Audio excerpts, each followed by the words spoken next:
और दोस्तों, मैं आशीष आप सबका स्वागत करता हूं आपके अपने इस चैनल 1 लाख सेकंड में।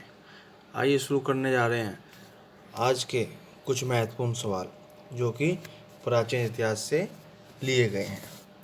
तो पहला सवाल दोस्तों, निम्न में से कौन सा युग्म सुमेलित नहीं है? तो इसमें आपको दोस्तों बताना है कि इनमें से कौन सा नगर किस नदी के तट पर गलत लिखा हुआ है। पहला, हड़प्पा रावी नदी, मोहनजोदड़ो सिंधु नदी, कालीबंगा घग्गर नदी, लोथल सतलज नदी। तो बताइए दोस्तों, इसमें से कौन सा गलत है? बताइए दोस्तों, आपके पास 10 सेकंड का समय है। बताइए, हड़प्पा, मोहनजोदड़ो, कालीबंगा, लोथल, रावी, सिंधु, घग्गर, सतलज। तो इसका जवाब है दोस्तों लोथल, क्योंकि लोथल सतलज नदी के ऊपर नहीं, यह है आपका गुजरात में साबरमती नदी और इसकी सहयोग नदी भागावो के किसके बीच में? साबरमती नदी और इसकी सहयोग नदी भागावो के बीच में, और ये सौराष्ट्र क्षेत्र में है। यह गुजरात के सौराष्ट्र क्षेत्र में है। तो गलत कौन सा होगा दोस्तों? सतलज, लोथल, ये सुमेलित नहीं है। अगर यहाँ होता साबरमती नदी तो ये बिल्कुल ठीक होता। आइए, सिंधु घाटी सभ्यता में गोदीवाड़ा का साक्ष्य कहाँ से प्राप्त हुआ?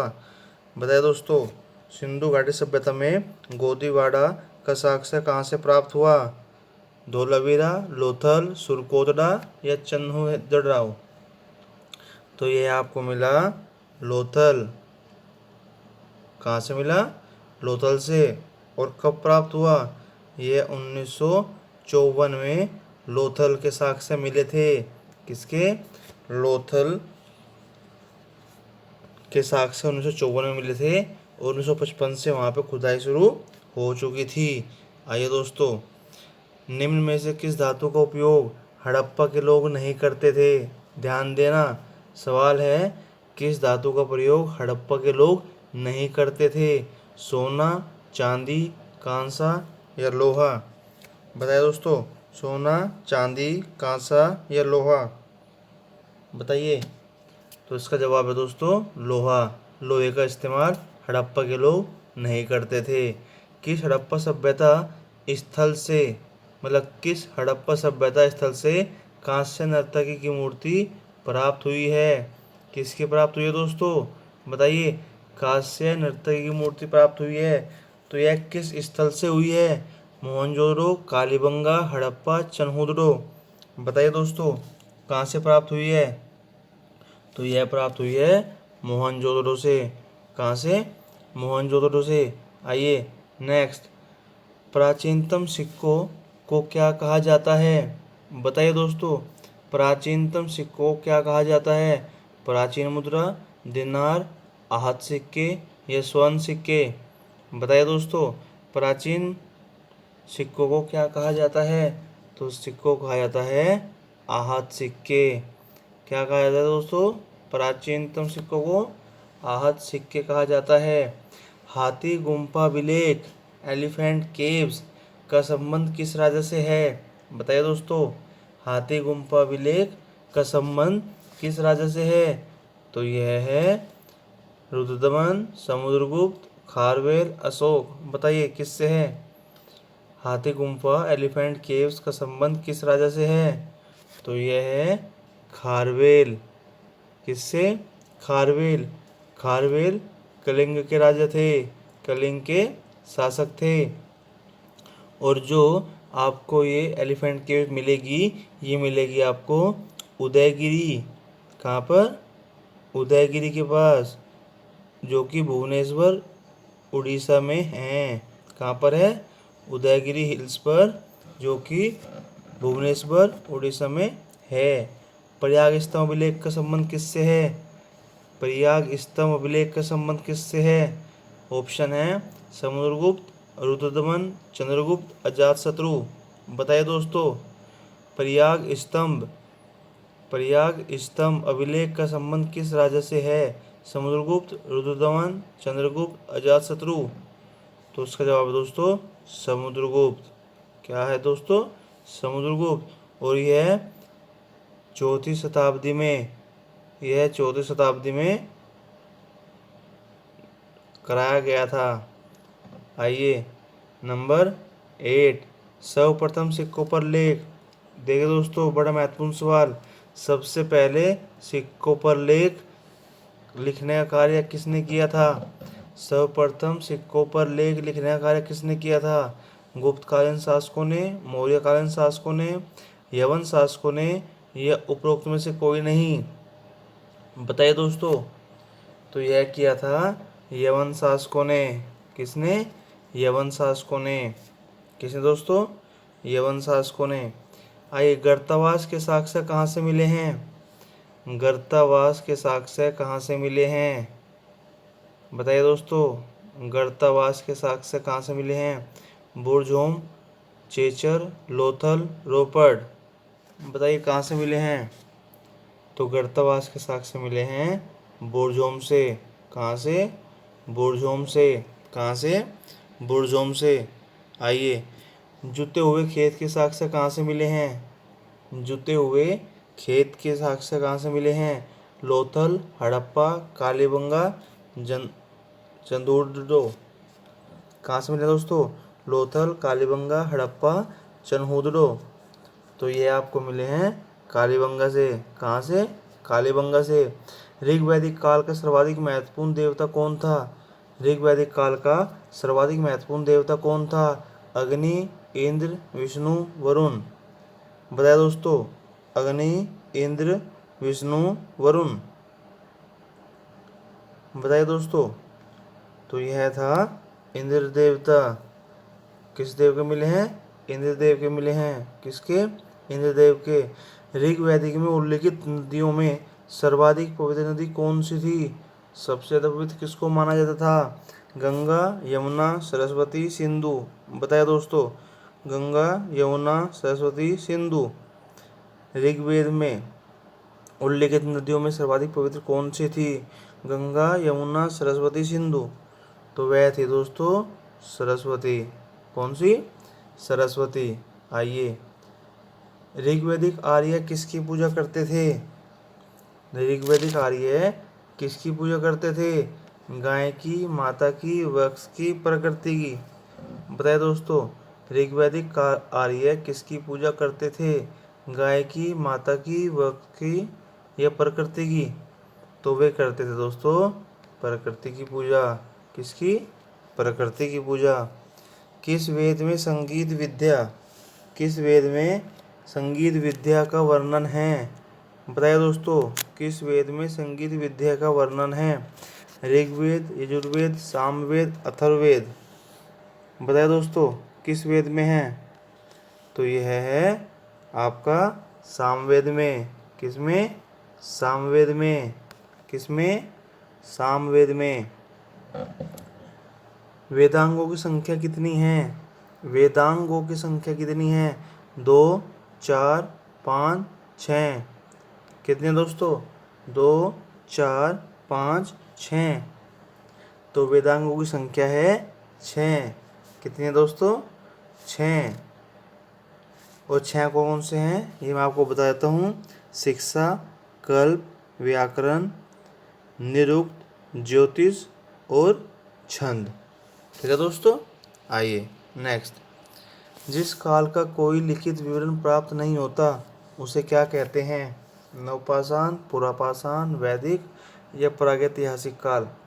जिस काल का कोई लिखित विवरण प्राप्त नहीं होता, मतलब कि जिस काल के बारे में कहीं भी आपको कुछ भी लिखा हुआ नहीं मिलता, तो वह आपका प्रागैतिहासिक काल।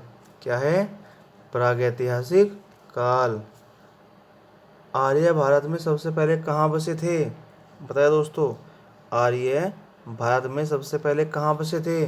तो वे बसे थे सप्त सिंधु प्रदेश में। कहाँ बसे थे? सप्त सिंधु प्रदेश में।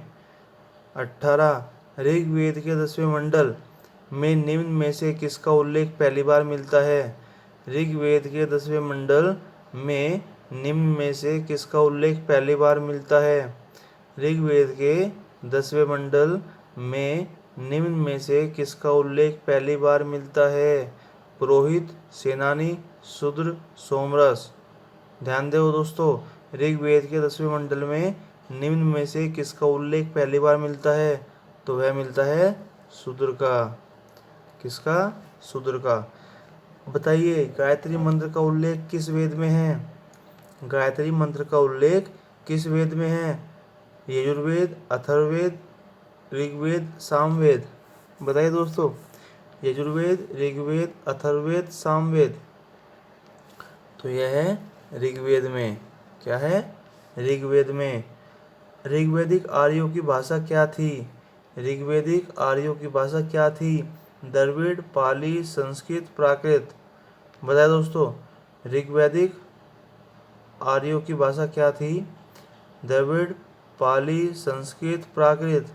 तो इनकी भाषा थी दोस्तों संस्कृत। कौन सी भाषा थी दोस्तों? संस्कृत। आइए, निम्नलिखित में से प्राचीनतम वेद कौन सा है? सबसे पुराना वेद कौन सा है दोस्तों? बताइए, ऋग्वेद, सामवेद, यजुर्वेद, अथर्ववेद। बताइए दोस्तों। तो मैं आपको बताता हूँ, सबसे पुराना है ऋग्वेद। सबसे पुराना है ऋग्वेद। ऋग्वेद के बाद आया यजुर्वेद। यजुर्वेद के बाद आया सामवेद। और सामवेद सबसे बाद में आया अथर्ववेद। सबसे बाद में आया अथर्ववेद। तो ये चीज़ आप ध्यान रखना दोस्तों। निम्नलिखित में से किस वेद की रचना गद्य और पद्य दोनों में की गई है? किस वेद में गद्य और पद्य दोनों पाए जाते हैं दोस्तों? किस वेद में गद्य और पद्य दोनों पाए जाते हैं? तो वह पाए जाते हैं आपके यजुर्वेद में। किसमें दोस्तों? यजुर्वेद में पाए जाते हैं। आइए नेक्स्ट, ऋग्वेद काल में विनिमय के माध्यम में किसका प्रयोग किया जाता था? ऋग्वेद काल में विनिमय के माध्यम में किसका प्रयोग किया जाता था? भूमि, दास, मुद्रा, गाय। बताइए, भूमि, दास, मुद्रा, गाय। तो उसमें होता था दोस्तों गाय का उपयोग। किसका? गाय का प्रयोग किया जाता था। ऋग्वैदिक काल की सबसे प्राचीन राजनीतिक संस्था कौन सी थी? ऋग्वैदिक काल की सबसे प्राचीन राजनीतिक संस्था कौन सी थी? सभा, विदत, समिति, परिषद। सभा, विदत, समिति, परिषद। बताइए, तो वह संस्था थी सभा। कौन सी थी? सभा। कौन सी दोस्तों? सभा। नेक्स्ट, निम्न में से कौन सा युग सुमेलित नहीं है? कौन सा इसमें सही नहीं है? एक तरफ पुरानी नदी के नाम है, एक तरफ उनकी नई नदी के नाम है। तो वितस्ता को झेलम कहा जाने लगा, विपांसा को व्यास, परुशनी को रावी, कुंभा को सुवास्तु। तो बताइए, कौन सा इसमें सही नहीं है?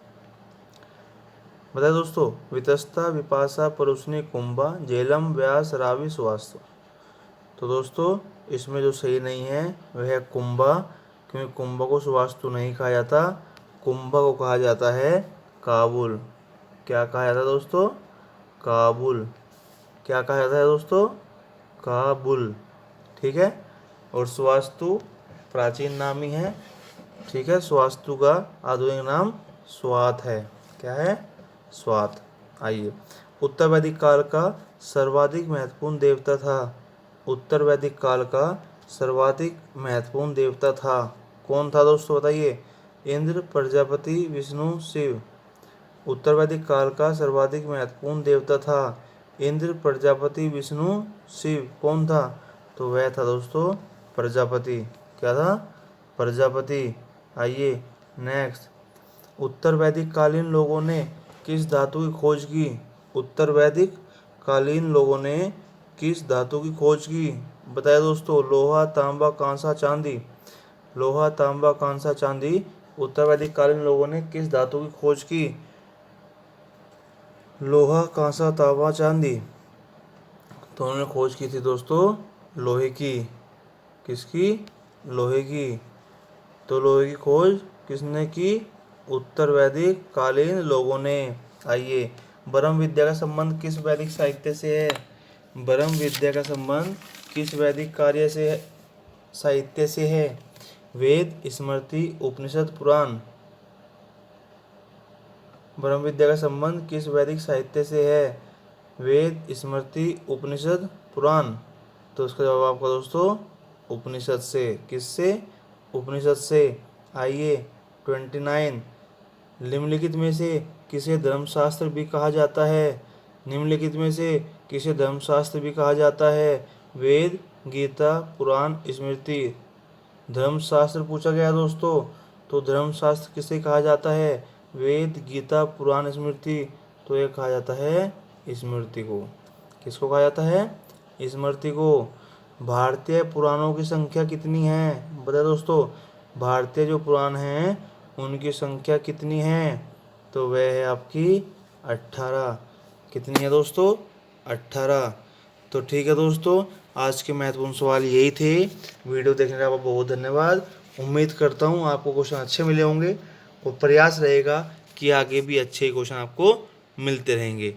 नमस्कार दोस्तों, धन्यवाद, बाय बाय।